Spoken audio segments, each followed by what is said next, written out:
예, 오늘은 저희가 요한복음 41번째 시간입니다. 그래서 저희가 19장을 한 절 한 절 강의를 했거든요, 이미. 그래서 이번 시간에는 이제 저희가 19장에서 한 절 한 절 강의하면서 미처 이제 보지 못한 부분들이 몇 가지가 있습니다. 그래서 몇 가지에 대해서 좀 저희가 19장을 마무리하고 이제 다음 시간에 20장을 들어가도록 하겠습니다. 6절부터 7절에 보시면 이렇게 되어 있어요. 그러므로 소제사장들과 직무 수행자들이 그분을 보고 소리를 지르며 이르되 그를 십자가에 못 박으소서 하니 빌라도가 그들에게 이르되 너희가 그를 데려다가 십자가에 못 박으라. 나는 그에게서 아무 잘못도 찾지 못하노라 하거늘 유대인들이 그에게 응답하되 우리에게 법이 있거니와 우리 법에 따라 그는 마땅히 죽어야 하리니 이는 그가 자신을 하나님의 아들로 만들었기 때문이니이다 하니라. 이제 유대인들이 예수님을 빌라도에게 고소하는 이제 이런 장면이죠. 근데 성경을 보면 유대인들이 7번에 걸쳐서 이제 예수님을 거짓 고소하는 장면이 나옵니다. 그래서 먼저 저희가 이제 유대인들이 주님을 거짓 고소하는 7번을 한번 정리를 해보고 이제 또 다른 문제도 또 살펴보도록 하겠습니다. 마태복음 26장에 이제 나오는데 26장 61절에 나와요. 이건 이제 유대인들이 예수님에 대해서 빌라도에게 이제 거짓 고소한 내용 중에 하나인데, 제가 읽어보면, 이제 수제사장들과 장로들과 온 공회가 예수님을 죽이려고 그분을 대적할 거짓 증인을 구하되 아무도 찾지 못하였더라. 참으로 많은 거짓 증인이 왔으나 그들이 아무도 찾지 못하였더라. 끝으로 2명의 거짓 증인이 와서 이르되 이자가 말하기를 내가 하나님의 성전을 헐고 사흘 만에 지을 수 있다 하더라 하니, 유대인들은 예수님을 고소하기 위해서 이제 필요한 제대로 된 증인을 찾지 못했습니다. 그러니까 제대로 된 고소할 수 있는 제대로 된 증인이 존재하지 않는다는 사실을 유대인들은 알고 있었어요. 그래서 할 수 없이 진짜 증인은 없으니까 어차피 이제 거짓 증인을 만들어야겠다, 이렇게 이제 계획을 세운 것이죠. 근데 이제 거짓 증인마저도 쉽게 구하지 못했어요. 그러다 이제 결과적으로는 2명의 거짓 증인을 이제 찾아서 이제 이 사람들이 거짓 증언을 하게끔 이렇게 매수를 한 거죠. 그래서 이 사람들이 거짓 증언을 한 내용은 뭐냐면, 첫 번째 이제 거짓 고소는 예수님께서 성전을 헐고 사흘 만에 지을 수 있다고 주장을 하셨다. 이제 이걸 가지고 고소를 한 겁니다. 우리가 이제 뒤에서도 보겠지만 7번에 걸쳐서 거짓 고소를 하는데, 이제 이것이 유대인들의 법에 의하면 사형에 해당되는 범죄인 경우들이 있어요. 근데 이제 로마인들의 법에 의하면 이것이 사형에 해당하는 범죄가 아니었다는 겁니다. 그렇죠. 성전을 헐고 사흘 만에 지을 수 있다. 예수님이 그렇게 말씀하신 적이 일단 없어요. 근데 만약에 예수님이 그렇게 말씀하신 적이 있다 하더라도 그게 로마인들의 법에는 사형에 해당하는 죄가 아니라는 거예요. 유대인들의 성전을 헐건 말건 로마인들은 상관이 없습니다. 그렇죠. 근데 이제 요한복음 2장에 의하면 주님께서는 실제 건물을 헐어버리겠다고 말씀하신 적이 없습니다. 그렇게 말씀하지 않으셨어요. 예수님께서는 자신의 몸을 가리켜서 사람들이 허물어버리면 사흘 만에 다시 세우시겠다고 말씀하셨습니다. 그러니까 유대인들이 데려온 사람들이 거짓 증인인 이유는 그들은 주님께서 하신 말씀을 변개시켰기 때문이에요. 주님께서는 요한복음 2장 19절에서 이 성전을 헐라, 사흘 안에 내가 그것을 일으켜 세우리라, 이렇게 말씀하셨어요. 그렇죠. 그런데 유대인들은 뭐라고 주장하고 있냐면, 내가 하나님의 성전을 헐고 사흘 만에 지을 수 있다, 이렇게 예수님이 말씀하셨다고 이렇게 주장하고 있죠. 근데 주님께서는 예수님께서 성전을 헐겠다고 말씀하신 적이 없어요. 오히려 반대로, 그러니까 유대인들이 지금 변개시킨 게, 착각하고 있는 게 2가지죠. 첫 번째는 예수님께서 내가 성전을 헐겠다 이렇게 말씀하신 적이 없어요.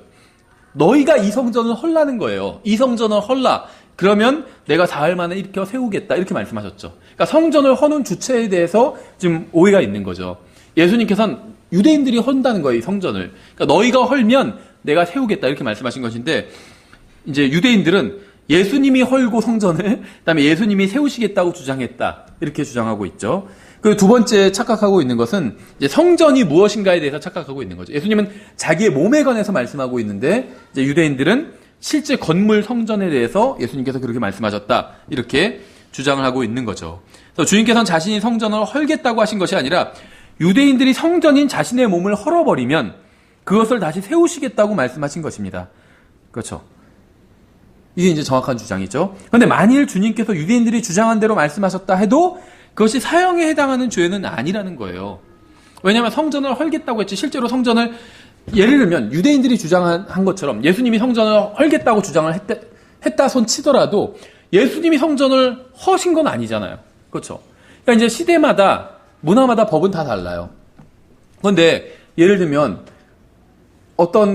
예를 들면 뭐 남대문을 내가 헐어버리겠다 이렇게 얘기를 했어요. 이거 갖고 죄가 될까요? 청와대를 폭파시키겠다. 이거는 죄가 되겠죠. 남대문을 헐어버리겠다. 이게 죄가 될까요? 물론 이제 이게 문화마다 사회마다 시대마다 죄가 될 수도 있고 죄가 되지 않을 수도 있어요. 실제 남대문을 헐어버리면 그거 죄가 되겠죠. 근데 남대문을 내가 헐어버리겠다. 이 말 갖고는 죄가 안 된다는 거예요. 그거 실제 헐지도 않았어요. 아무런 그렇다고 해서 집에 가보니까 폭약이 잔뜩 준비되어 있고 이렇다면 또 다르겠죠. 근데 아무것도 없어요. 폭약도 없고 그런 게 아무것도 없어요. 그냥 말로만 남대문을 내가 헐어버리겠다. 이렇게 말한 것 갖고는 죄가 되지 않는다는 거예요. 그렇죠. 그러니까 유대인들의 주장이 맞다 손 치더라도 예수님께서는 그게 사형에 해당할 만큼의 죄가 아니었다는 겁니다. 그러니까 빌라도는 유대인들의 말이 맞는지 아닌지를 지금 따져보지 않았어요. 근데 맞다 손 치더라도 그건 죄가 안 된다는 거예요. 이 사람 죽일 만한 그런 죄가 없다고 빌라도는 그렇게 결론을 내린 겁니다. 성전을 예수님은 헌다고 말씀하지도 않으셨지만 그렇게 말씀하셨다 치더라도 성전을 헐지 않았잖아요, 실제로. 그러면 그거 죄가 되지 않는다는 거예요. 그렇죠. 예, 그래서 첫 번째 거짓 고소는 예수님께서 하나님의 성전을 헌다고 주장하셨다는 그런 거짓 고소였습니다. 예수님은 그렇게 말씀하신 적이 없었어요. 예수님은 성전을 너희가 헐면 내가 일으켜 세우겠다 이렇게 말씀하신 것이지 본인이 성전을 헐겠다고 말씀하지 않으셨다는 겁니다. 두 번째 이제 고소는 민족들을 그릇되게 한다라는 그런 고소였어요. 누가복음 23장에 나오는데 누가복음 23장 1절부터 2절 앞부분입니다. 그들의 온 무리가 일어나 그분을 빌라도에게 끌고 가서 그분을 고소하기 시작하여 이르되 우리가 보니 이 자가 민족을 그릇되게 하고 그러니까 예수님을 고소한 이유 중에 하나가 민족을 그릇되게 한대요. 근데 여기서 그릇되게 한다는 말이 이게 좀 어려운 말 같아요. 영어로는 퍼버팅이에요. 퍼버팅. 그러니까 이게 이제 왜곡되게 하거나 어떻게 보면 도착되게 하는 거예요. 이게 성적인 것과 관련해서 성도착이 퍼버팅입니다. 그렇죠. 변태 예를 들면 예수님께서 유대인들을 그릇되게 하고 왜곡되게 하고 요즘 말대로 하면 변태가 되도록 이렇게 하신 적이 있을까요? 없어요. 그렇죠. 없어요. 그리고 유대인들의 주장대로 예수님께서 사람들을 잘못되게, 그러니까 이게 이제 도덕적으로 잘못되게 하는 거예요. 한다 할지라도 로마인들 관점에서 보면 이게 죄가 될까요? 그 당시에 로마의 동성연애 흔했거든요. 죄가 되지 않았다는 거예요.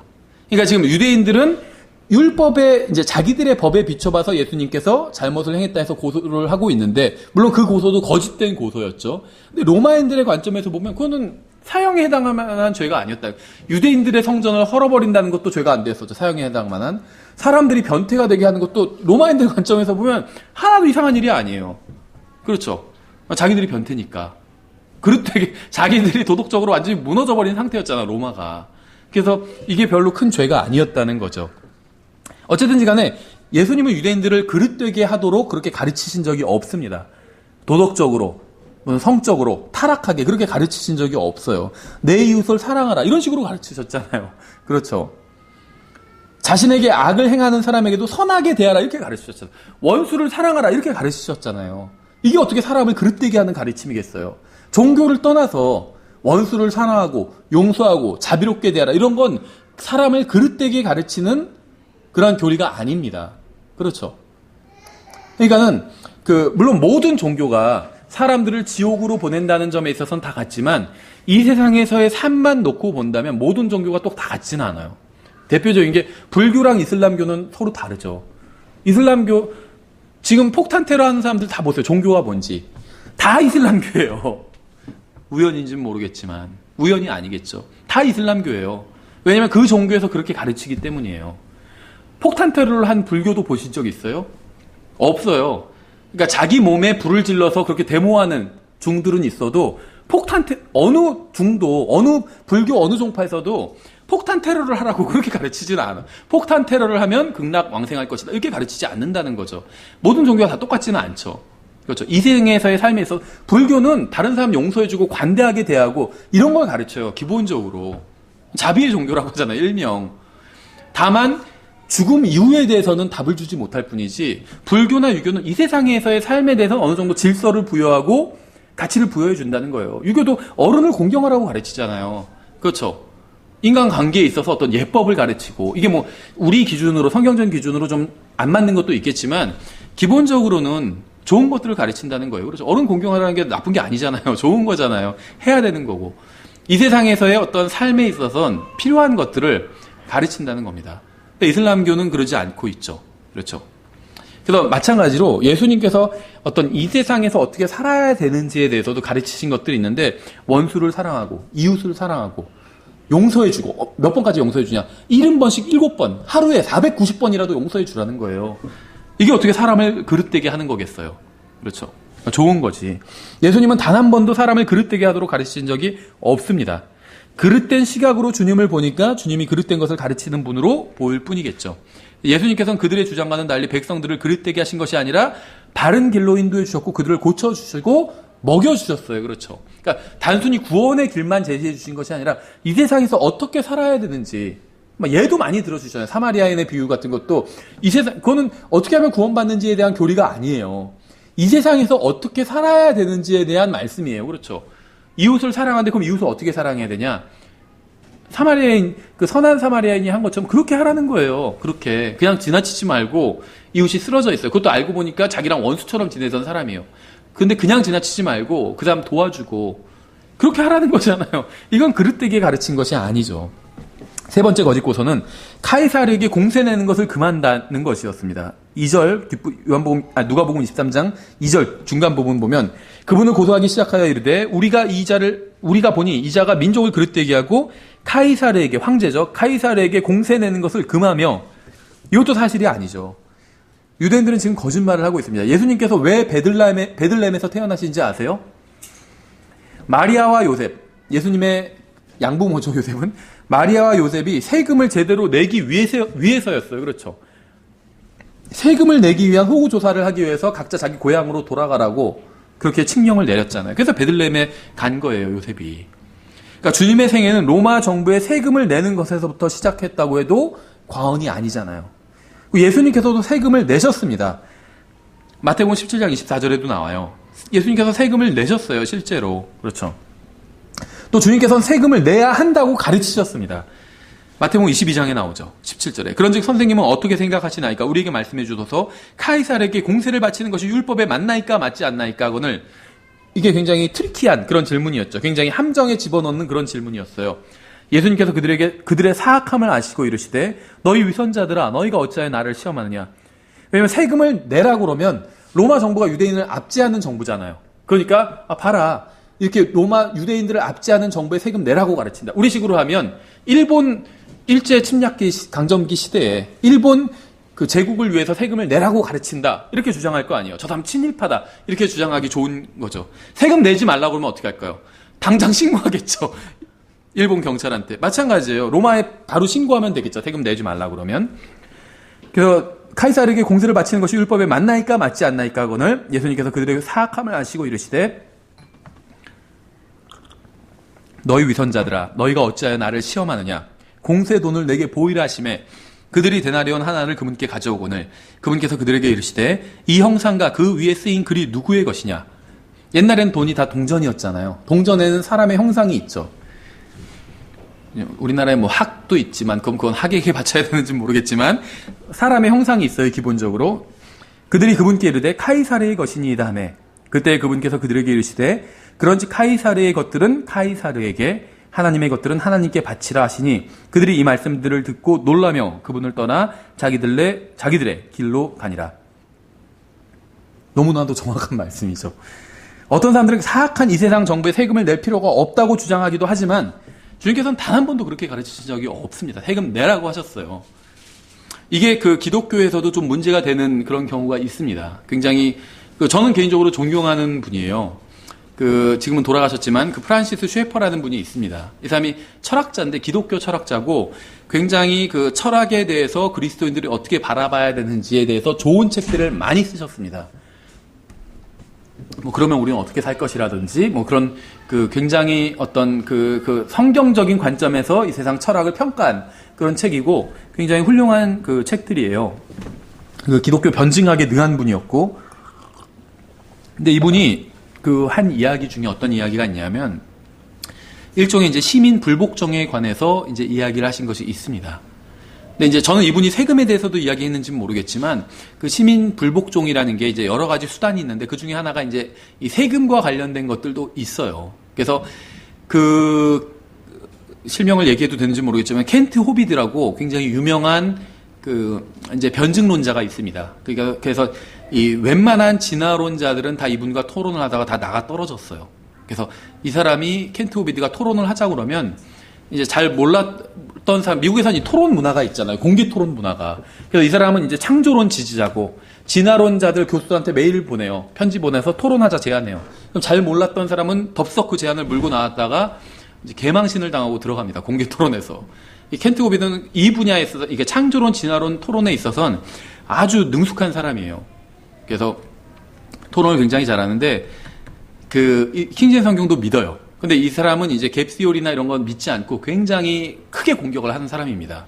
이제 좀 잘못된 교리를 붙드는 것들이 있어요. 이 사람은 이제 교회가 환란 통과한다고도 믿고 좀 잘못된 교리가 있는데 이 사람이 감옥에 오랫동안 가 있었어요. 왜 갔냐면 세금을 내지 않았기 때문이에요.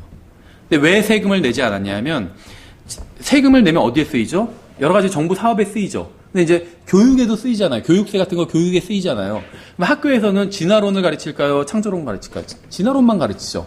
그래서 진화론을 교육하는데 나의 돈이 쓰이는 거는 내가 좀 도저히 용납을 할 수가 없다. 그래서 세금을 내지 않았습니다. 모르겠어요. 실제로 다른 이유가 있는지 모르겠지만 하여튼 겉으로 제가 알고 있긴 그래요. 좀 부정확하게 알고 있을 수도 있지만 제가 아는 한은. 그런데 진화론을 가르치는 교육을 한다 할지라도 세금을 내야 돼요. 정부에 세금을 내야 됩니다. 예수님께서 세금 내라고 하셨어요. 당시 로마 제국이 이게 제대로 된 제국이었을까요? 제대로 된 교육을 시켰을까요? 그리스도인들을 양성하는 그런 유익한 교육을 시켰을까요? 학생들에게? 전혀 아니었겠죠. 그런 교육 자체가 없었겠죠. 대부분 황제나 어떤 귀족들의 뱃속을 채우는데 이 세금이 쓰였겠죠. 그럼에도 불구하고 주님께서 세금 내라고 하셨어요. 그렇죠. 카이사르의 것은 카이사르에게 내라고 하셨잖아요. 세금 내야 된다는 거예요. 정부에서 무슨 예산을 잘못 쓰는지 잘 쓰는지 이거는 관심 있으면 찾아볼 수는 있겠죠. 근데 잘못 쓴다고 해서 나는 세금을 안 낼 거야. 이거는 정당화할 수 없다는 겁니다. 하나님께서 그래 잘했다 이렇게 하지 않으실 거라는 거예요. 세금은 내야 돼요. 정부가 그걸 제대로 쓰건 제대로 못 쓰건 어쨌거나 그걸 집행하는 사람도 하나의 개개인들이잖아요.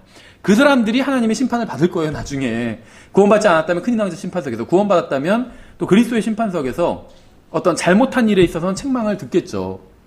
그렇죠. 근데 어쨌든지 간에 그거는 이제 그 사람들과 하나님과의 관계고, 세금을 걷어들이는 사람이 그걸 잘못 쓰건 잘 쓰건 그건 그 사람들과 심판자의 관계고, 우리는 세금을 내야 된다는 겁니다. 내라고 했어요. 세금을. 그렇죠. 그러니까 정부를 은근슬쩍 비판하면서 세금을 안 내는 걸 정당화할 수는 없다는 겁니다. 주님께서 세금을 내라고 하셨고, 오늘 주제와는 상관이 없지만 저는 이 말씀 마태복음 22장 17절부터 21절 이 세금 관련된 거 말씀을 읽을 때마다 주님의 또 다른 의도가 보여요. 여기서 보시면은 그 형상이 누구의 것인지를 보여달라고 하셨잖아요.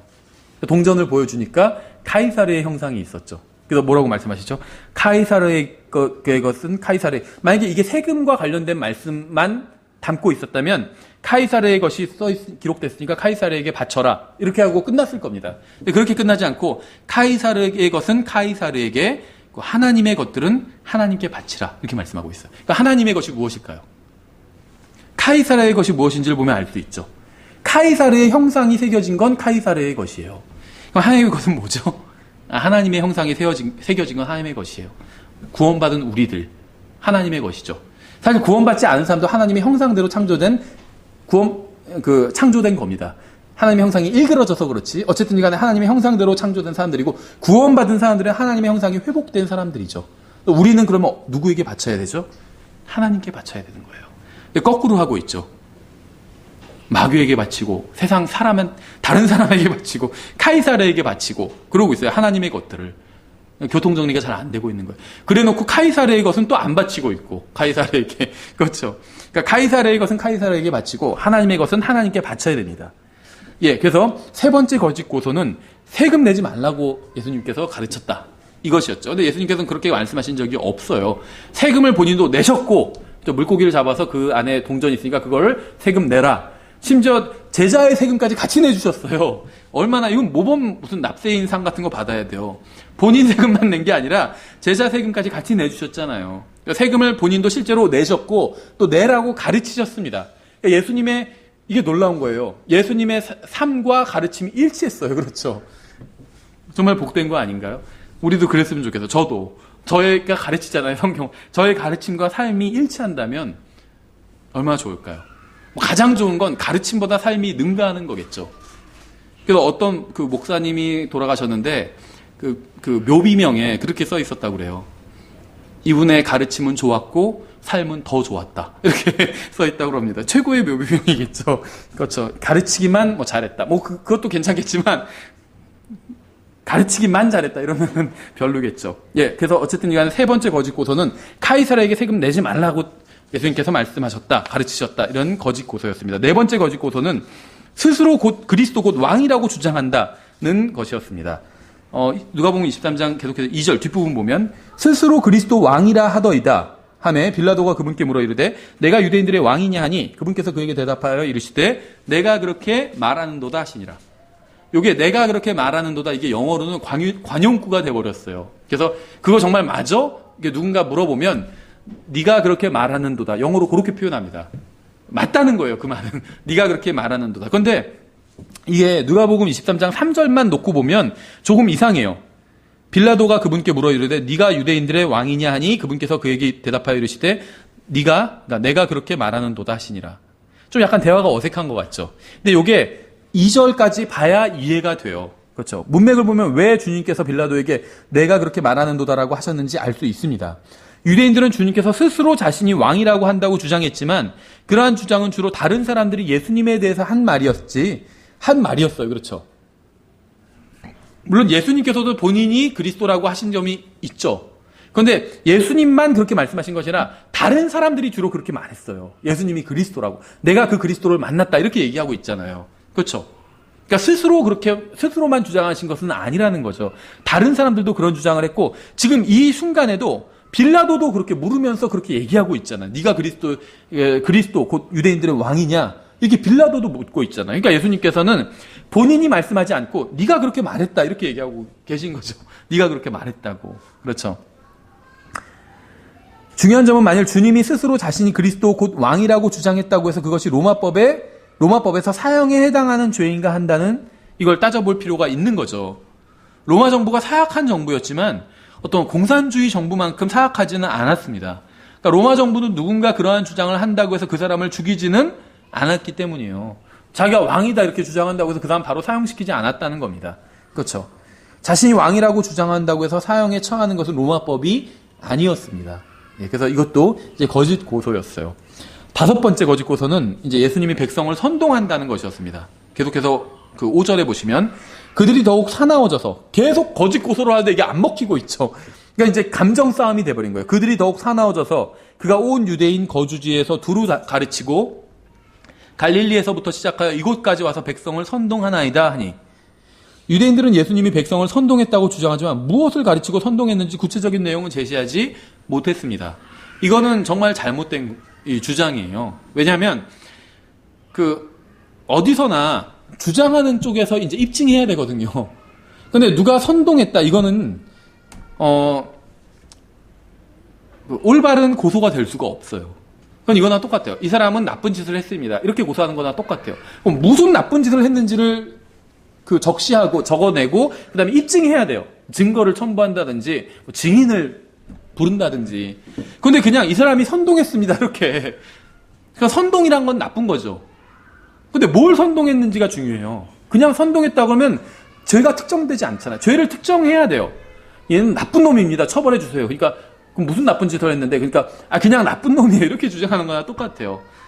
그렇죠. 구체적인 내용을 제시해야 했습니다. 유대인들은. 왜냐하면 주님께서는 백성을 선동하신 적이 없기 때문에. 그러니까 유대인들이 지금 의미하는 것은 주님께서 성경을 가르치셨다는 거예요.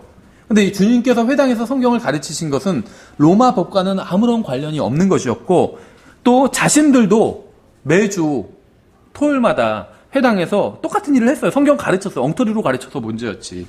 그렇죠. 그러니까 예수님께서 사람들을 선동했다면 본인들도 사람들을 선동하는 거나 마찬가지였다는 거죠. 그래서 빌라도는 예수님이 무죄하다는 사실을 알았습니다. 그래서 주님을 사형시키라고 명령할 수가 없었어요. 그렇죠. 근데 나중에 이제 정치적인 이유로 주님을 죽이도록 이제 허락을 하게 되죠. 6번째 고소는 그는 범죄자이다라는 고소예요. 이거는 5번째 고소랑 비슷합니다. 요한복음으로 다시 돌아가서 18장에 보시면 29절 30절에 그때 빌라도가 그들에게 나아가서 이르되 너희가 이 사람에 대해 무슨 고소거리를 가져오느냐 하매 그들이 그에게 대답하여 이르되 그가 범죄자가 아니었더라면 우리가 당신에게 그를 넘겨주지 아니하였으리라 하거늘. 유대인들은 예수님이 범죄자라고 주장했어요. 그럼 범죄자라는 것은 법을 어겼다는 거잖아요. 그럼 따라서 누군가가 범죄자라고 주장하려면 어떤 법을 어겼는지를 적시해야 돼요. 입증해야 되고, 그렇죠. 내 물건을 훔쳤다든지 누굴 죽였다든지 뭐가 법이 특정이 돼 있어야 돼요. 죄가 특정되어 있어야 되는데 그런 것이 전혀 없어요. 그냥 범죄자다 이렇게 해서 끌고 온 거죠. 아무런 증거를 제시하지 못하면서 그저 누군가를 범죄자라고 하면서 처벌해야 한다고 주장하는 것은 처벌할 합당한 근거가 될 수 없습니다. 유대인들은 계속해서 주님을 거짓으로 고소하지만 주님께서는 단 한 번도 자신을 위해서 항변하지 않으셨어요. 지금 6번에 걸쳐서 거짓 고소가 있었고 한 번 더 남았는데 이 거짓 고소하는 장면들을 한번 나중에 성경을 읽으면서 유심히 보세요. 주님께서는 단 한 번도 항변하지 않으셨어요. 이 사람이 하나님의 성전을 헐고 사흘 만에 다시 짓는다고 그렇게 주장했습니다. 이렇게 해도 예수님께서 그거 아닌데 난 그렇게 말한 적 없어. 이렇게 하신 적이 없다는 거예요. 가만히 계셨어요. 가만히. 이게 놀랍지 않으세요? 여러분 같으면 그렇게 하시겠어요? 저 같으면 가만히 안 있을 것 같아요. 제가 언제 그런 말을 했어요? 제가 당신들이 나를 헐어버리면 나를 죽이면 내가 3일 만에 부활한다고 그랬지. 내가 언제 성전을 헌다고 했어요? 저 같으면 이렇게 따질 것 같은데 예수님은 가만히 계셨어요. 왜 가만히 계셨을까요? 저보다 말을 못해서 가만히 계셨던 게 아니죠. 말씀은 잘하실 수 있었죠. 그런데 이사야서 53장의 예언을 성취하기 위함이었어요. 끌려가되 털 깎는 자 앞에서 잠잠한 어린 양처럼 되기 위해서. 그래서 부당한 주장들을 하는데 가만히 계신 거예요. 여러분들이 경건해지는 방법이 있어요. 경건하다는 말은 사람들이 많이 오해하는 말 중에 하나인데 성경적인 의미는 하나님 같이 하는 게 경건이거든요. 가들리니까 가들리. 하나님 같이 하는 것. 이게 경건이에요. 부당한 일을 당했을 때 그 부당함을 참는다면 하나님을 위해서 참는다면 그게 경건한 거예요. 그렇죠. 뭐 쓸데없이 뭐 말도 안 되는 걸 다 참아라 이런 얘기는 아닙니다. 근데 가끔 가다 보면 부당한 일을 당할 때가 있어요. 특히 내가 그리스도인이기 때문에 그럴 때 하나님을 위해서 참는 또 다른 형제자매를 위해서 참는다면 그게 경건한 거예요. 어쨌든 간에 주님께서는 이렇게 6번에 걸쳐서 부당한 거짓 고소를 당하셨지만 단 한 번도 항변하신 적이 없습니다. 그렇죠. 왜냐하면 주님께서 그걸 사실 원하셨어요. 자기 십자가에 달려 죽는 걸 원하셨기 때문에 거기서 막 항변하고 나오지 않으셨다는 거예요. 마지막으로 7번째 거짓 고소는 자신을 하나님의 아들로 만들었다는 거짓 고소였습니다. 요한복음 19장 7절에 유대인들이 그에게 응답하되 우리에게 법이 있거니와 우리 법에 따라 그는 마땅히 죽어야 하리니 이는 그가 자신을 하나님 아들로 만들었기 때문이다. 이 주장 역시 사실이 아닙니다. 주님은 자신을 하나님의 아들로 만들지 않으셨어요. 왠지 아세요? 주님은 하나님의 아들이기 때문에 자신을 하나님의 만들 필요가 없었습니다. 예수님은 영원부터 하나님의 아들이었기 때문에 스스로 하나님의 아들로 만들 필요가 전혀 없었어요.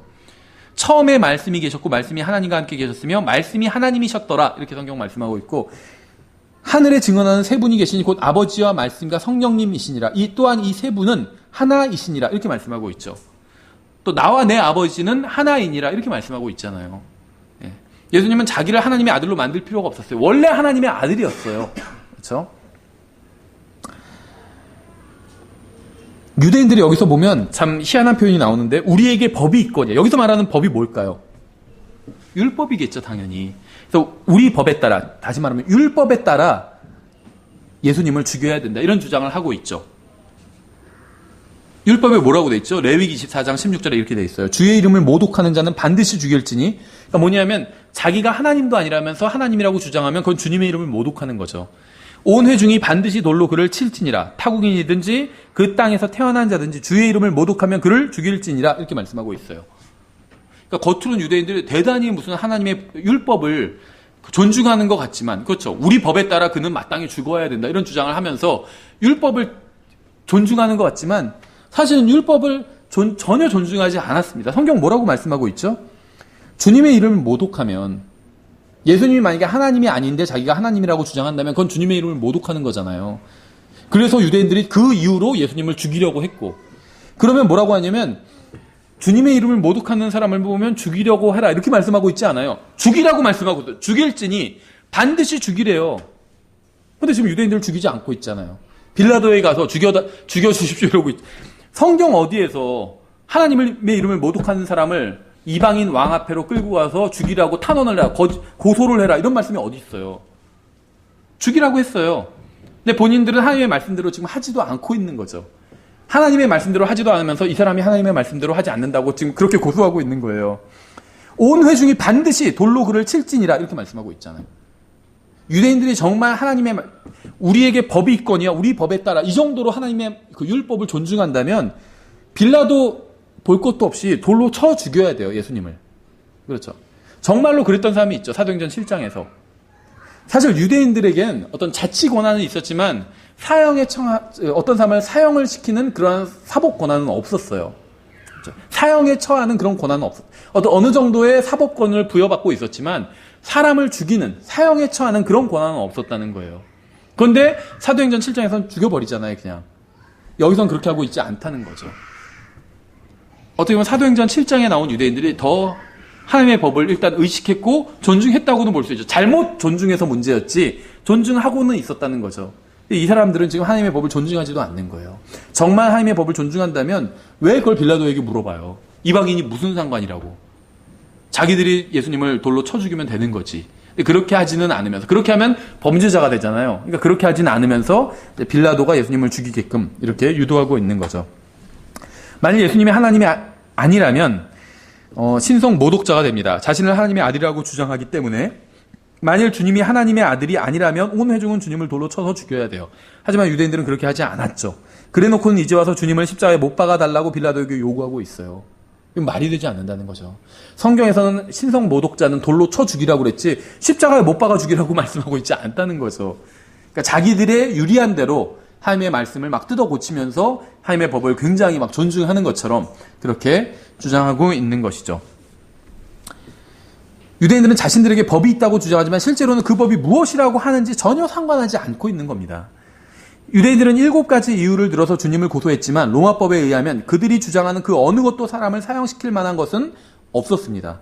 하지만 유대인들은 주님을 사형시키라고 요구했고 빌라도는 아무런 법적 근거가 없었지만 결국 그 요구에 응했어요. 그렇죠. 왜냐하면 유대인들이 카이사르의 이름을 거론하면서 빌라도를 압박했기 때문에. 이때부터 빌라도가 그분을 놓아주려 하였으나 유대인들이 소리를 지르며 이르되 당신이 만일 이 사람을 놓아주면 카이사르의 친구가 아니니이다.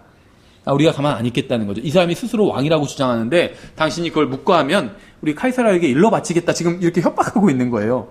누구든지 자기를 왕으로 만드는 자는 카이사르를 대적하여 말하나이다 하니라. 결국 빌라도는 자신의 어떤 위치를 지키기 위해서 무죄한 분을 죽음에 내어주게 됩니다.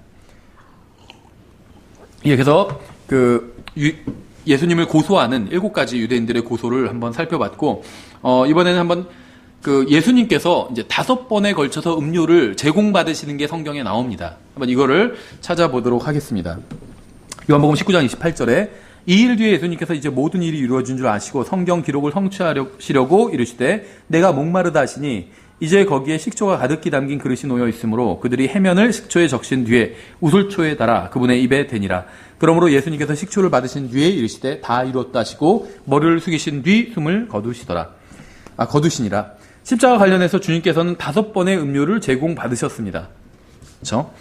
마가복음 15장에서 23절에서 이렇게 되어 있어요. 그들이 모략을 섞은 포도즙을 그분께 주어 마시게 하였으나 그분께서 그것을 받지 아니하시더라. 이렇게 되어 있어요. 그래서 주님께서는 골고다로 가는 길에 모략을 섞은 포도즙을 받으셨지만 마시지 않았습니다. 그러니까 그분께서 그걸 받지 않으시더라. 이 말씀은 뭐냐면 마시지 않으셨다는 거예요. 그렇죠. 그러니까 포도주를 권유받으셨지만 이 모략을 섞은 쓴 거죠. 이걸 권유받으셨지만 마시지 않으셨습니다. 주님께서. 그러니까 십자가 고난과 관련해서 5번의 음료를 제공받으시지만 이제 여기서 거절하신 거죠. 처음에. 또 십자가 위에서 식초를 받으셨지만 맛만 보시고 역시 마시지 않으셨다. 이렇게 성경 말씀하고 있어요. 마태복음 27장 34절에 그들이 쓸개를 섞은 식초를 그분께 주어 마시게 했더니 그분께서 그것을 맛보시고 마시려 하지 아니하시더라. 이렇게 말씀하고 있어요. 왜 쓸개를 섞은 식초를 주님께 드렸을까요?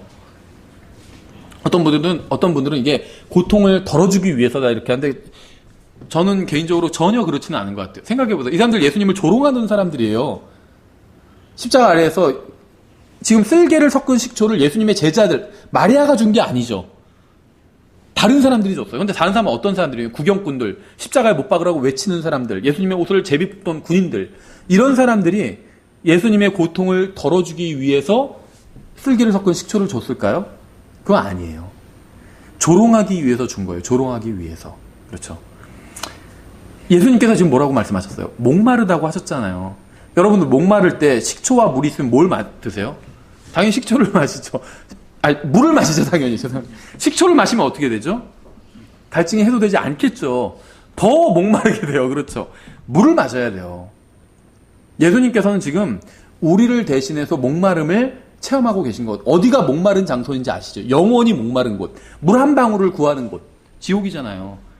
지옥의 고통을 지금 예수님께서 실제로 지옥에 가서 고통을 당하지는 않으셨어요. 근데 여기서는 지옥이란 건 하나님의 형벌이거든요. 그러니까 하나님의 형벌을 상징하는 지옥을 지금 체험하고 지금 십자가 위에서 목마름을 우리를 위해서 영원한 목마름을 대신 해주고 계신 거예요. 그래서 목마른 상태였어요. 목마르다고 하셨고 근데 거기다가 식초를 들이민 거예요. 조롱하고 있는 거예요. 주님을 조롱하고. 군인들도 십자가에 달린 주님께 식초를 바쳤어요. 누가복음 23장 36절에서 또 군사들도 그분을 조롱하면서 그분께 나와 식초를 바치며 그러니까 이 식초를 바치는 행위는 이건 조롱하는 행위예요. 목마르지? 이거 마셔봐 하면서 이렇게 주는 행위 이게 조롱하는 행위입니다. 그렇죠. 또 어떤 사람들이 십자가에 달린 주님께 식초를 주었습니다. 마태복음 27장 48절에서 즉시 그들 중에 한 사람이 달려가서 해면을 가져다가 식초에 적셔 갈대에 달아 그분께 주어 마시게 하거늘. 그렇죠. 스폰지 같은 거에 식초 묻혀가지고 그걸 긴 막대기에 달아서 이렇게 마시게 한 거예요. 마지막으로 9시가 되었을 때 사람들이 다시 식초를 주님께 주었고 주님께서 식초를 받으신 뒤에 숨을 거두셨습니다.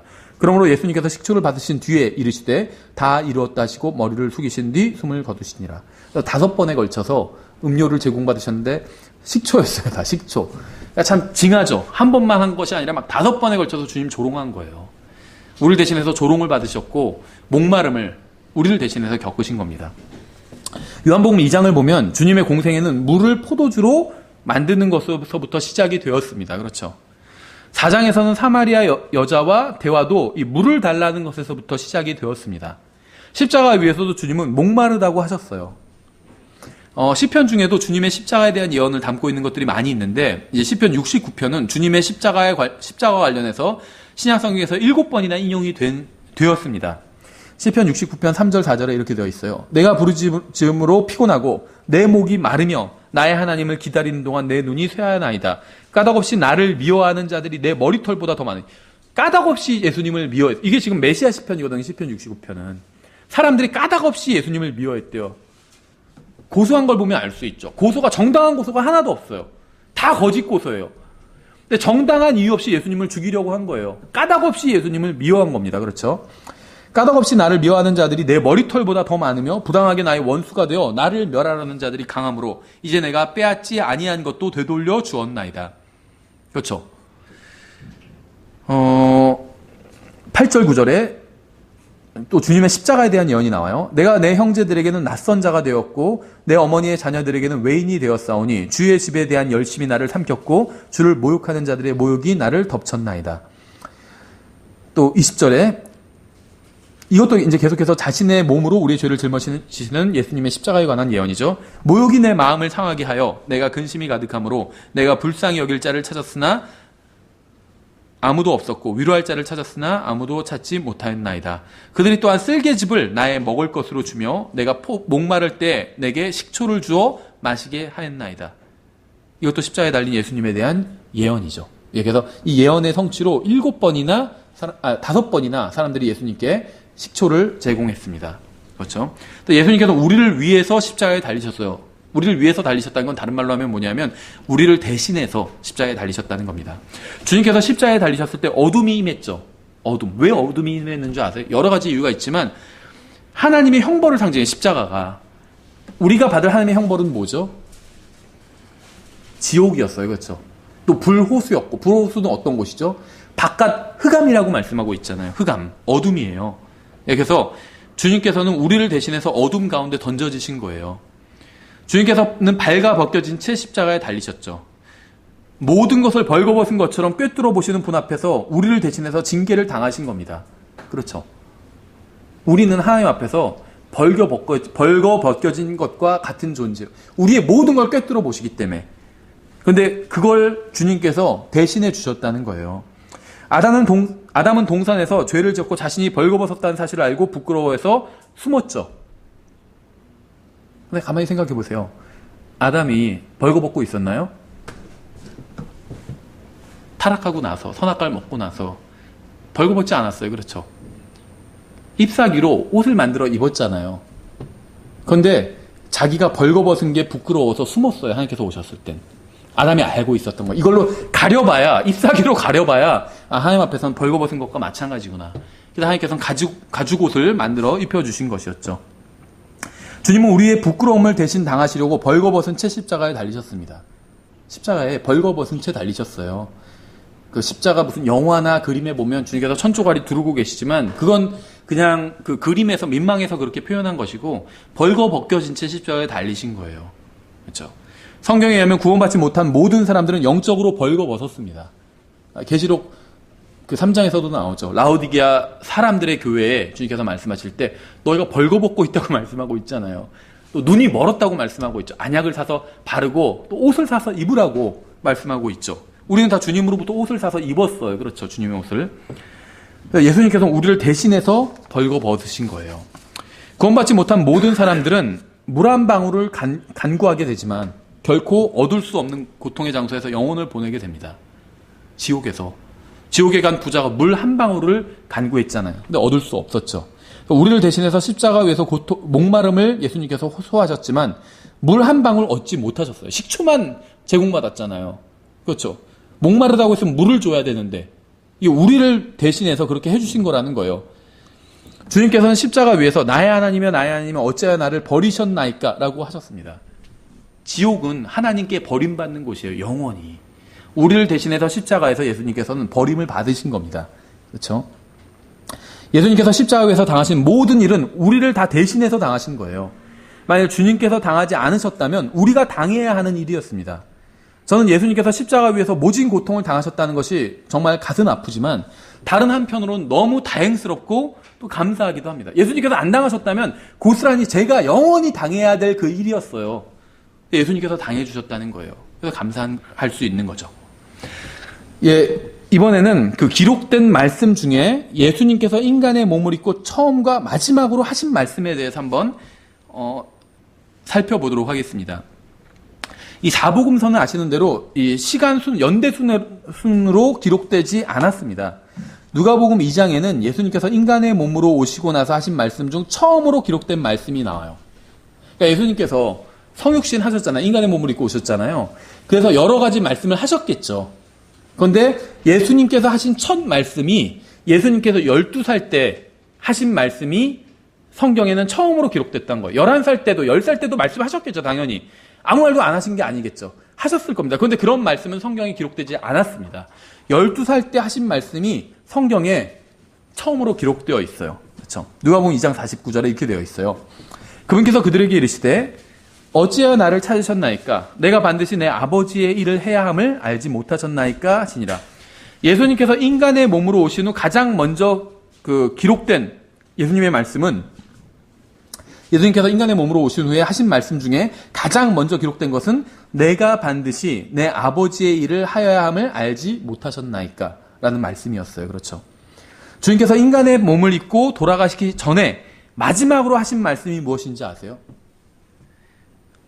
요한복음 19장 30절에 나오죠. 그러므로 예수님께서 식초를 받으신 뒤에 이르시되 다 이루었다 하시고 머리를 숙이신 뒤 숨을 거두시니라. 주님께서 인간의 몸을 입고 돌아가시기 마지막 전에, 이제 부활하시고 나선 부활의 몸을 입으시게 되잖아요. 그래서 부활의 몸을 입기 전에 인간의 몸을 입고 마지막으로 하신 말씀은, 성경에 기록된 말씀은 다 이루었다라는 것이죠. 예수님께서는 아버지의 일을 하기 위해서 이 세상에 오셨고 그 일을 다 이루셨습니다. 예수님께서는 아버지의 일을 다 이루신 거예요. 아버지의 일이 무엇이었죠? 죄로 더럽혀진 우리를 의로우신 하나님과 화해하게 만드는 것이 아버지의 일이었죠. 하나님과 인간이 아무 거리낌 없이 다시 교제를 나눌 수 있게 하는 것이 아버지의 일이었습니다. 이것이 바로 주님께서 인간의 몸을 입고 이 세상에 오신 목적이었고 또 완성하신 일이었어요. 그래서 예수님께서 인간의 몸을 입고 오셔서 처음으로 하신 말씀 중에 처음으로 기록된 말씀은 아버지의 일을 본인이 하셔야 된다, 이 말씀이었고, 마지막으로 하신 말씀은 그 일을 다 이뤘다고 하신 말씀이었죠. 그래서 예수님께서는 십자가 위에서 다 이루었다라고 외치셨습니다. 그리고 우리의 죄를 던져버리기 위해서 지옥에 가셨죠. 그리고 낙원에 가셨습니다. 예수님께서는 구원받은 강도에게 오늘 내가 나와 함께 낙원에 있으리라고 약속하셨어요. 그리고 하루가 끝나기 전에 돌아가셨기 때문에 실제로 지옥에 가셨던 기간이 굉장히 짧은 시간이었을 겁니다. 그렇죠. 그러니까 주님께서 지옥에 가셨는데 얼마 동안 거기에 계시냐 알 수는 없어요. 근데 아마도 30분 이하, 10분 이하였을 것이다, 이렇게 추측을 합니다. 왜 그렇게 추측하냐면 예수님께서 십자가 위에 달려서 돌아가셨죠. 그런데 그 옆에 이제 구원받은 강도에게 네가 오늘 나와 함께 오늘 낙원에 있으리라, 이렇게 말씀하셨죠. 그러면 근데 예수님께서 언제 돌아가셨냐면 하루가 거의 끝날 때쯤에 돌아가셨어요. 이걸 어떻게 알 수 있냐면 뒤에서도 보겠지만 예수님 양옆에 달린 강도들의 다리를 꺾어버렸죠. 왜 꺾었을까요? 그 다음 날이 안식일, 큰 날이었기 때문이요. 그렇죠. 그래서 그 큰 날까지 유대인들의 명절이었기 때문에, 명절에는 죄인들을 그렇게 달아두는 것이 좋지 않기 때문에 그걸 그렇잖아요. 잔치 분위기인데 지금 죄인들 잔뜩 달려있으면 보기 좋지 않잖아요. 동산 위, 언덕 위에 있었기 때문에 십자가가. 그래서 그걸 이제 치워버려야 했습니다. 그래서 명절이 시작하는 시간이 바로 유대인들의 하루 끝은 6시잖아요. 그래서 그 6시 전에는 치워버려야 했어요. 십자가에서 다 내려버려야 했다는 거죠, 이 사형수들을. 그래서 그 하루가 가기 전에 예수님도 내려야 했는데 예수님은 하루가 가기 전에 돌아가셨죠. 근데 그 전에 오늘 나와 함께 낙원에 있으리라고 말씀하셨죠. 다음 날이 아니라 오늘이라고 말씀하셨기 때문에 실제로 예수님이 먼저 지옥에 가셔서 죄를 다 던져버리시고 그 다음에 낙원에 가셨어요.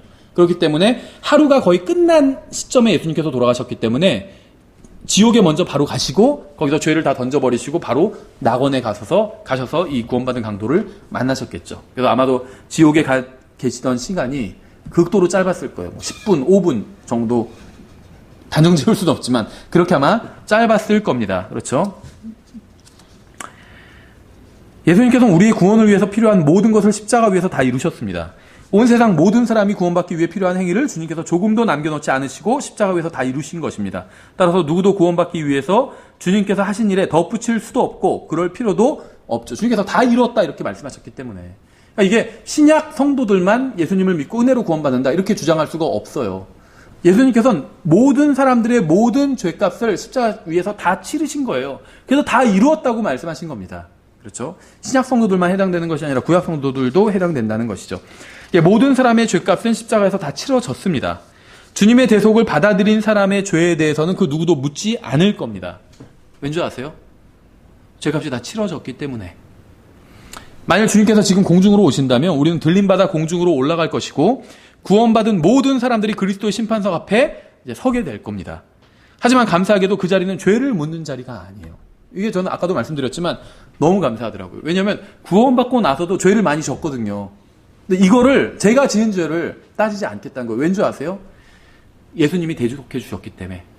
제가 구원받기 전에 지은 죄뿐만 아니라 구원받고 나서 지은 죄에 대한 값도 예수님께서 십자가 위에서 치러주셨기 때문에 하나님께서 그걸 따지지 않으시겠다는 거예요. 그렇죠? 주님께서는 그 자리에서 구원받은 사람들의 죄를 묻지 않으실 겁니다. 여러분이 지은 죄가 완전히 다 덮였다는 거예요. 너무 감사하지 않나요? 너무 안심이 되지 않나요? 그 자리에서 내가 지은 죄가 다 까발려지지 않고 구원은 받지만 죄가 까발려진다면 어떨까요? 영원히 수치스럽겠죠. 저 사람 구원 받아놓고 저런, 구원받고 나서도 저런 짓을 저질렀구나. 계속 그 얘기하고 다닐 거 아니에요, 사람들이. 다 덮여진다는 거예요, 죄가. 너무 감사하겠죠. 아마 정말 예수님의 보혈의 능력을 다시 한번 거기서 체험하게 될 거예요. 그렇죠. 구원받은 사람들의 모든 죄값은 십자가 위에서 치러졌어요. 그 자리는 그리스도의 심판석은 죄가 아니라 주님을 위해서 어떻게 살았는지를 묻는 자리예요. 우리가 한 행위들, 죄가 아니라 한 행위들 중에 나를 위해서 또 내가 육신의 힘으로 한 행위들은 다 불에 타서 없어져 버릴 겁니다. 주님을 위해서 성령님의 능력으로 한 행위들은 보석으로 나올 거예요. 그러니까 교회 일 한 거는 다 보석으로 나온다는 게 아니라 내가 육신으로 할 수 있어요. 그렇죠. 목회도 육신으로 할 수도 있어요. 이거는 상급받지 못한다는 거예요. 겉보기엔 어떤 영적인 것처럼 보여도 내가 육신으로 한 것들이 있잖아요. 그건 상급받지 못한다는 거예요. 주님의 일을 주님의 방법으로, 주님의 능력으로 한 것들만 상급을 받게 되는 거예요. 왜냐하면 하나님의 기준은 하나님 자신이에요. 하나님께서 만족하시는 일은 뭐냐면 사람이 한 일에 만족을 못하세요. 누가 한 일에 만족하시느냐? 본인이, 하나님이 하신 일에 만족하시는 거예요. 근데 우리가 성령님께 우리 자신을 내어드리면 성령님께서, 하나님께서 하시잖아요. 거기에 만족하시는 거예요. 그래서 그 일만 상급을 주시는 겁니다. 그래서 우리가 계시록에 보면 상급을 받았다가 다시 왕관을 다 주님께 던지잖아요. 이해가 되더라니까요. 처음엔 이해가 안 됐어. 왜 왕관을 던지지? 주님께서 주신 건데. 그렇게 생각했는데 이해가 되더라고요. 상급을 내가 주님께 내어드리는 일들만, 내어드려서 주님께서 나를 통해서 역사하신 일들, 똑같이 겉으로 보기엔 선한 일이라 할지라도 주님께 내가 자신을 내어드려서 주님께서 하신 일이 있고 내가 내 육신의 능력으로 한 일이 있어요. 그건 상급받지 못한다는 거예요. 주님께 나 자신을 내어드려서 주님께서 내 안에서 하신 일, 그것만이 상급을 받는다는 겁니다. 그래서 내가 그것으로 인해서 상급을 받고 보니까 가만히 생각해보면 이게 내가 한 일이 아니잖아요. 그래서 다시 주님께 돌려드리는 거예요. 그렇죠. 그러나 그럼에도 불구하고 주님께서는 천년왕국 때 이제 통치하라고 하시겠죠. 예, 그래서 그리스도의 심판석은 우리의 죄를 따지는 자리가 아니라 우리가 주님을 위해서 한 일들을 따지는 자리입니다. 정말 주님의 능력으로 주님의 방법대로 한 일들에 대해서는 상급으로 보상해 주시고 우리 자신을 위해서 우리의 능력으로 우리의 육신으로 우리 자신을 위해서 한 것들은 이제 수치스러운 것으로 드러나게 되겠죠. 죄가 드러난 것이 아니라 우리가 한 일들 중에 우리 자신을 위해서 우리 자신의 능력으로 육신의 힘으로 한 것들이 수치스럽게 드러난다는 겁니다. 우리는 지옥에 가지 않기 위해서 죄를 피하는 것이 아닙니다. 죄가 모든 것을 망쳐놓았기 때문에 죄를 피하는 거예요. 죄는 이제 우리를 지옥에 보내지 못해요. 그러나 우리를 지옥에 보내지 못하지만 모든 것을 망칠 수는 있어요. 그렇죠. 죄는 우리의 가정을 망치고 교회를 망치고 사역을 망치고 간증을 망치고 하나님과의 교제를 망칠 수 있어요. 구원받았다 할지라도 구원받은 사람이라 할지라도 우리가 죄를 지으면 우리의 가정이 망가질 수도 있고 그렇잖아요. 구원받은 사람이 예를 들면 배우자 놔두고 다른 사람이랑 바람피면 가정이 망가지는 거잖아요. 또 구원받은 사람이 어떤 죄를 지으면 교회에서 막 분란을 일으키면 교회가 망가질 수도 있어요. 많이 봤어요. 그런 예들. 많이는 아니지만 하여튼 보긴 봤어요. 킹제임스 성경을 믿는 교회들도 망가지는 것들 많이 봤어요. 누가 망치는 걸까요? 구원받은 사람들이 망치는 거예요. 물론 이제 마귀에게 속여서 그런 경우도 있겠지만 어쨌든지 간에 마귀가 직접 나타나지는 않잖아요. 마귀가 직접 나타나서 막 이상한 걸 가르치지 않거든요. 구원받은 사람들을 통해서 잘못된 걸 가르치고 교회를 망치는 거거든요. 그렇죠?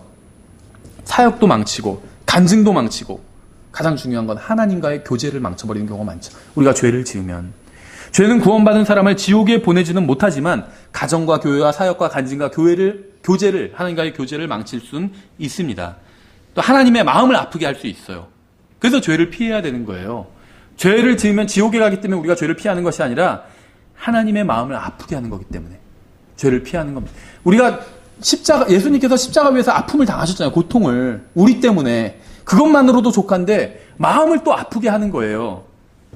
그거는 피해야 돼요. 그래서 죄를 안 지려고 하는 겁니다. 다른 이유, 그리스도의 심판석에서 우리의 죄가 다 까발려지고 막 하나님께 채찍을 맞고 어떤 사람들은 이렇게 가르치는 사람도 있어요. 구원받은 사람은 지옥에서 영혼을 보내지는 않지만 죄가 다 그리스도의 심판석에서 드러나고 천년왕국 동안에 지옥에서 고통받게 된다. 이렇게 가르치는 사람도 있어요.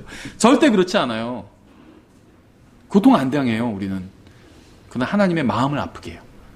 네, 그게 우리의 마음을 아프게 한다는 거죠. 지금 별로 그런 것 같지 않아도 그리스도의 심판석에서는 느낄 거예요. 아, 내가 정말 나를 이렇게 사랑하시는데 내가 하나님의 마음을 너무 아프게 했구나. 그렇죠. 그때 후에도 늦겠죠. 그때 후에 늦지 않겠죠가 아니라 늦겠죠, 많이. 예수님께서 십자가 위에서 하신 마지막 말씀은 다 이루었다입니다. 저의 구원을 위해서 필요한 모든 것을 예수님께서 십자가 위에서 다 이루셨습니다. 그래서 저는 제 인생에 무슨 일이 생겨도 지옥에 가지는 않게 될 거예요. 또 영원히 부끄러움을 당하지 않을 것이고 영원히 목마르지도 않을 겁니다. 저를 대신해서 예수님께서 목마르셨어요. 그래서 저는 이제 목마르지 않아도 되는 거예요. 그리고 제 안에선 생수가 흘러 넘치기 때문에 저는 목마르지 않게 되는 거예요. 저의 구원을 위해서 필요한 모든 일이 십자가 위에서 다 이루어졌기 때문에 저는 구원을 잃어버리지 않을 겁니다. 마지막으로 이제 10번째, 모든 것은 하나님의 말씀대로 이루어집니다. 요한복음 지금 19장 31절부터 36절까지 보면 이렇게 되어 있어요. 그런즉 그날은 예비일이므로 유대인들이 안식일에 그분 몸들을 십자가에 남겨두려 하지 아니하여 빌라도에게 그들의 다리를 꺾고 그 몸들을 치워달라고 간청하니. 그러니까 유대인들이 빌라도에게 간청한 게 뭐냐면, 이제 왕이죠, 빌라도가. 이 예수님과 양옆에 달린 강도 둘, 그래서 세 사람의 다리를 꺾어달라, 이렇게 요구를 했죠. 이는 그 안식일이 큰 날이었기 때문이라. 이에 군사들이 가서 그분과 함께 십자가에 못 박혀있는 첫째 사람과 또 다른 사람의 다리는 꺾되 예수님께 이르러서는 그분께서 이미 죽은 것을 보고 그분의 다리를 꺾지 아니하니라. 세 사람의 다리를 꺾어달라고 유대인들이 요청했고 빌라도가 오케이 했습니다. 명령했어요. 다리를 꺾으라고 군사들에게. 근데 군사들이 와서 예수님 양옆에 있던 두 사람의 다리는 꺾었어요. 근데 예수님의 다리는 꺾지 않았습니다. 왜 꺾지 않았을까요? 이거 가만히 생각하면 되게 이상한 거예요. 왕이 명령했어요. 다리 꺾으라고. 그 모든 사람들이 다 원했습니다. 다리를 꺾으라고. 그런데 다리를 꺾지 않았어요. 결과적으로 군사들은. 왜 그랬을까요? 그 이유가 나오죠. 그러나 군사들 중에 하나가 창으로 그분의 옆구리를 찌르니 즉시로 거기서 피와 물이 나오더라. 그것을 본 자가 증언하였으며 그의 증언은 참되니라. 그는 자기가 말하는 것이 참된 줄 아나니 이것은 너희가 믿게 하려 함이니라. 이 일들이 이루어진 것은 다리가 꺾이지 않은 이유예요. 그의 뼈가 하나도 꺾이지 아니하리라 한 성경 기록을 성취하려 함이더라. 구원받은 사람들도 이 세상의 일들로 인해서 염려하며 걱정하죠. 그렇죠. 우리도 똑같이 이 세상 사람들과 거의 비슷하게 다 걱정합니다. 사는 것으로 인해서 무슨 정치 상황, 경제 상황 이런 걸로 인해서 걱정하고 염려해요. 오바마나 뭐 푸틴이나 우리나라 사람들은 이제 김정은으로 인해서 걱정하는 경우들도 많죠. 자꾸 무슨 뭐 철없이 뭐 쏘고 그러잖아요. 저기서 가만히나 좀 있고 굶주리는 사람들이나 좀 배불려 줄 것이지 자꾸 쓸데없는 짓 하고 있잖아요. 하지만 이 세상이 어떻게 돌아가든지 상관없이 성경의 예언은 항상 성취돼요. 하나님의 말씀은 이 세상 정부보다도 강하기 때문에. 왕이 명령했어요. 근데 그 명령이 이루어지지 않았어요. 왠지 아세요? 성경에서 말씀하고 있기 때문에 그렇게 하지 말라고. 그러니까 왕의 명령보다 더 확실하다는 거예요. 김정은이 무슨 이상한 짓 해가지고 뭐 핵전쟁 일으키면 어떡하지? 걱정할 필요가 없어요. 이 세상은 핵전쟁으로 망하지 않거든요.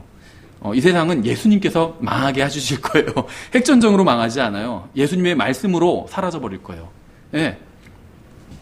그런 거 걱정할 필요가 없다는 거죠. 김정은이 무슨 말을 해도 하나님의 말씀대로 될 겁니다. 이 세상은. 빌라도가 예수님의 다리를 꺾으라고 명령해도 성경이 주님의 뼈가 하나도 꺾이지 않을 것이라고 말씀하시면 그 말씀 그대로 성취가 됩니다. 뭐 김정은이 아니라 오바마가 뭐 푸틴이 무슨 말을 해도 마찬가지예요. 하나님의 말씀으로 이 세상은 이루어질 거예요. 유대인들이 무엇을 원하든 세상 정부가 무엇을 원하든 상관없이 성경이 말씀하시는 그대로 이루어집니다. 모든 것이 성경이 말씀하시는 대로 될 겁니다. 성경은 이 세상의 종말에 관해서 자세하게 말씀하고 있어요. 여러분이 가지고 있는 성경에 기록된 그대로 모든 일이 이루어질 거예요. 이 세상을 주관하시는 분은 유엔도 아니고 마귀도 아니고 프리메이슨이나 어떤 비밀 조직이 아닙니다. 무슨 비밀 그림자 정보 그래가지고 뭐 비밀 조직이 세상을 움직이고 있다. 무슨 그런 얘기들 있죠. 뭐 무슨 로스차일드간가 뭐 그런 게 뭐 세상 경제를 움직이고 있고 어쩌죠 그런 얘기하죠. 전혀 그렇지 않아요. 이 세상을 움직이시는 분은 마귀도 아니고 유엔도 아니고 프리메이슨도 아니에요. 예수님이에요. 예수님. 그 누구도 성경에 기록된 이 세상의 운명을 바꿀 수 없습니다. 예수님께서 그렇게 말씀하셨으면 그렇게 될 거예요.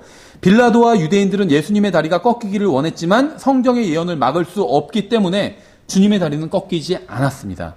하늘과 땅은 없어지겠으나 내 말들은 없어지지 아니하리라. 주님께서 이렇게 말씀하셨잖아요. 이 세상이 어떻게 될지 궁금하다면 뉴스나 인터넷이나 뭐 음모론 이런 거 보지 말고 다니엘서, 예레미야서, 요엘, 계시록, 데살로니가후서 이런 걸 봐야 됩니다. 이 세상의 운명을 알고 싶으면 성경을 읽어야 돼요. 성경에 기록된 모든 것이 기록된 그대로 성취될 겁니다. 누가 뭐 반대라든 찬성하든 상관없어요. 성경에 기록된 모든 것이 그대로 다 성취될 거예요.